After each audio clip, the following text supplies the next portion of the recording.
Bhajpa party विज्ञापन hoarding की सरकार है। उन्होंने बार बार प्रदेश को गुमराह किया है। बार बार बड़े वर्षों बाद भारत को और प्रदेश को एक संत नेतृत्व मिला था जिसका अपना कोई नहीं है सिवाय इस देश और प्रदेश के।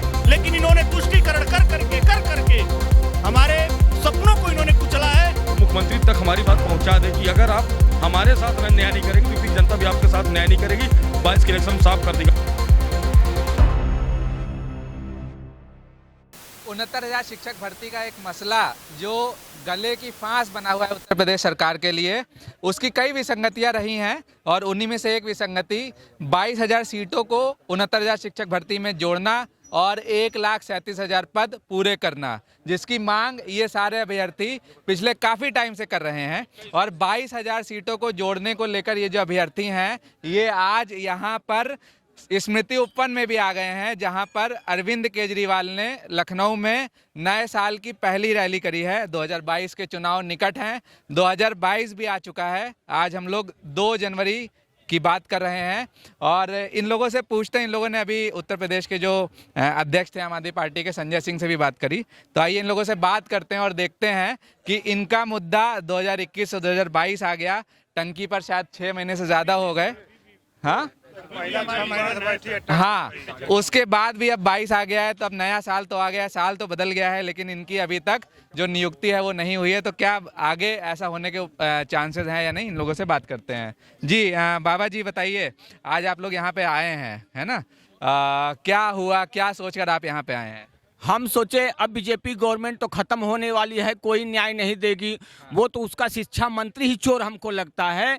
तो दिल्ली के माननीय मुख्यमंत्री अरविंद केजरीवाल से चूंकि पढ़े लिखे हैं, योग्य हैं, इनसे हमारी बहुत अपेक्षा थी, इसलिए हम अपना झंडा बैनर और अपने साथियों को लेके आए हैं। और मीडिया माध्यम से हम यही इनसे रिक्वेस्ट कर रहे हैं कि हमारी जो 1,37,000 की सीटें हैं बची हुई 69,000 में जोड़कर 1,37,000 सुप्रीम कोर्ट का जो आदेश है उसको पूरा करवाने के लिए या मंच से कहीं से बोले, जिससे योगी आदित्यनाथ को समझ में आए कि देखिए योग्य लोगों के साथ हम कितना बड़ा अन्याय कर रहे हैं। ठीक है भैया, आप लोगों ने संजय सिंह जी से बात करी, क्या बोले वो? भैया उन्होंने कहा हमारे मुद्दे को, वो जाके वहाँ पे उन्होंने समर्थन भी दिया था और आज भी उन्होंने कहा कि हम आपके बात आवाज़ को उठाएंगे और आपके धरना स्थल पे आएंगे। अच्छा, हाँ। क्या लग रहा है भैया, नया साल आ गया है, अभी भी पुराने साल में भी आपका मुद्दा वैसे ही था, अभी नए साल 2022 में आ गए फिर भी वही है, क्या लगता है, क्या उम्मीद है आपको? हमको तो पूरा उम्मीद है कि सरकार हमारी बातों को सुनेगी और डायरेक्ट नहीं सुनेगी, कम से कम विपक्ष पार्टियों के द्वारा उनकी अगर आलोचना की जाती है तो उसके बाद ही सुने, लेकिन सुने और हम लोगों को 1,37,000 भर के सबका कल्याण करें। 1,37,000 देखिए, हम लोग का जो सीधा मुद्दा है कि 1,37,000 सुप्रीम कोर्ट ने कहा कि 2 पार्ट भरना है, करीब 26-26,000 सीटें बची। इन सीटों का अगर 69,000 में जोड़ा जाए, योग्य अभ्यर्थियों के साथ न्याय हो। 26,000 सीटें बची हैं, आप लोग 22,000 की मांग कर रहे हैं। 22,000 से अधिक, मिनिमम 22,000 है, मैक्सिमम 26,000, क्योंकि 4th काउंसलिंग की भी सीट बची है।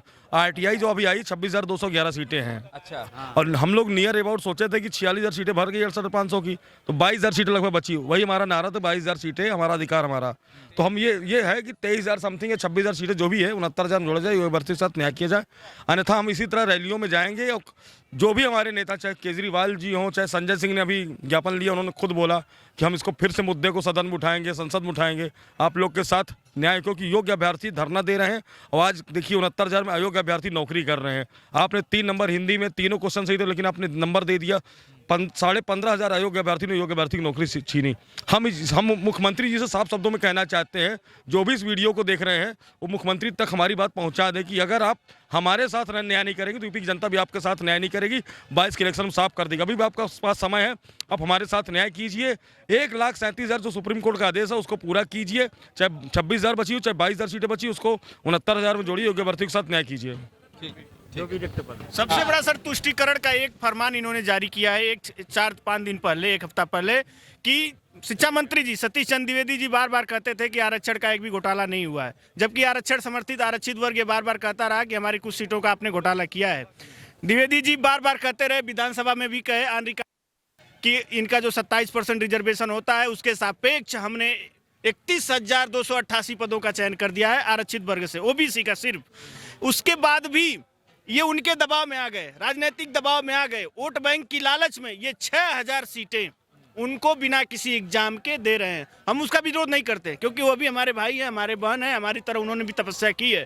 लेकिन ये बात एक और ये कहते थे कि उस भर्ती की सीटें इस भर्ती में कैसे जुड़ेंगी, यानी 147 के 2 पार्ट थे, 68,500 और 69,000, कैसे जुड़ेंगी, गुमराह करते रहे पूरे प्रदेश को, एक रटे रटाए। लेकिन आज कैसे वो जोड़ रहे हैं? मैं समझिए आपकी बात जी, क्या कह रहे थे? मैं एक आह्वान करना चाहता हूँ नवयुवकों से कि यह भाजपा पार्टी विज्ञापन होर्डिंग की सरकार है। ये कहते हैं 4.5 लाख लोगों को रोजगार दिया।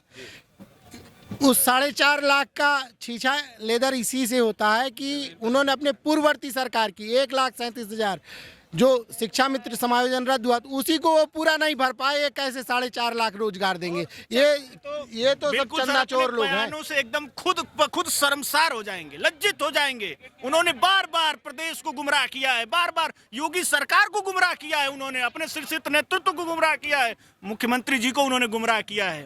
एक आखिरी सवाल, 22 के चुनाव निकट हैं, क्या लग रहा है? आम आदमी पार्टी की रैली में आप आए हैं, क्या करेंगे अगर मान लीजिए बीजेपी या सरकार नहीं मानती, क्या करेंगे? बीजेपी का असंतोष, बीजेपी के प्रति असंतोष जो हमारा है, जो उन्होंने हमारी उपेक्षा की है, हम 6 महीने से दर की ठोकरें खा रहे हैं। हमारा मुख्यमंत्री, हमने बनाया मुख्यमंत्री, लोकतंत्र की यह ताकत है। लेकिन आज वही मुख्यमंत्री जी हमारे लिए 1 मिनट समय निकाल करके हमसे कभी मिल नहीं पाए। इस पार्टी को एज अ विकल्प देख रहे हैं आप लोग मुख्यमंत्री का, अगर मान लीजिए नहीं होता? जो हमारा साथ देगा, जो हमारे लिए रोजी रोटी का जो जन सरोकार के मुद्दों को उठाएगा, जो जन सरोकार के कार्य करेगा, उसके साथ युवा पीढ़ी जाएगी एकदम। आज उसी आशा और जो उम्मीद के साथ जन इस रैली में सरोकार से वास्ता नहीं रखता उसको चुनना बेकार है, उसको हम लोग अपदस्थ कर देंगे। मैं आपसे बताऊं, मैं बीजेपी कार्यकर्ता हूं और 2014 से हूं। मेरा नाम और पता लेकर के ये अपने बूथ लेवल अधिकारी से पता कर लें। लेकिन तब हमारा कोई स्वार्थ नहीं था पार्टी से, फिर भी हम पार्टी के प्रवक्ता की तरह हर मंच पे, हर टेबल पे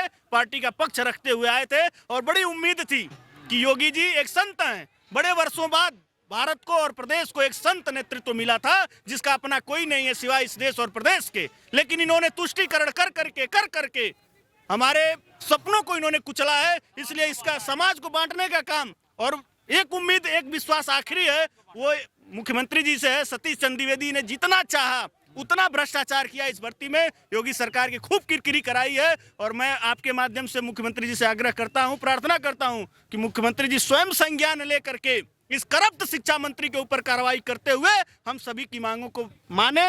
यही उनसे आखिरी उम्मीद और आखिरी विश्वास है।